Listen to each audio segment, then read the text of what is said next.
মুলাদিতে বেপরোয়া মোটরসাইকেলের ধাক্কায় বৃদ্ধের মৃত্যু। মুলাদি থেকে আমাদের সিনিয়র রিপোর্টার মনিরুজ্জামানের পাঠানো তথ্যচিত্র। বরিশাল জেলার মুলাদি উপজেলায় বেপরোয়া মোটরসাইকেলের ধাক্কায় এক বৃদ্ধের মৃত্যুর অভিযোগ উঠেছে। জানা গেছে, মঙ্গলবার সকাল প্রায় ১১টার দিকে মুলাদি পৌরসভার ৯ নম্বর ওয়ার্ডের বাসিন্দা কালু হাওলাদারের ছেলে তাজেম আলী হাওলাদার ৭৫ রাস্তা দিয়ে হেঁটে যাওয়ার সময় পেছন দিক থেকে দ্রুতগতির একটি মোটরসাইকেল তাকে ধাক্কা দেয়। স্থানীয়দের অভিযোগ, মোটরসাইকেলটি গলুইভাঙ্গা গ্রামের আইয়ুব আলীর ছেলে শাহরিয়া চালাচ্ছিলেন।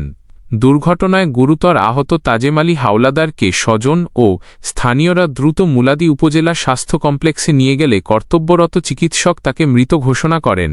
অন্যদিকে আহত মোটরসাইকেল চালক শাহরিয়াকেও একই হাসপাতালে নেওয়া হলে প্রাথমিক চিকিৎসা শেষে তিনি বাড়ি ফিরে যান বলে হাসপাতাল সূত্রে জানা গেছে। এ ঘটনায় সর্বশেষ প্রাপ্ত তথ্য অনুযায়ী মুলাদি থানায় এখনও কোনো মামলা বা লিখিত অভিযোগ দায়ের হয়নি। SSTV desk report.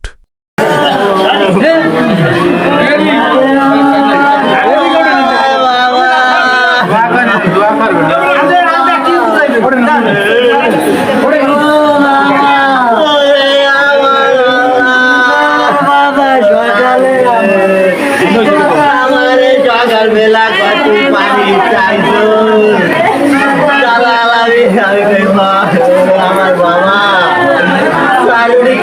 দোকান তো রাখতে আমার বাবা লাগে আইছে।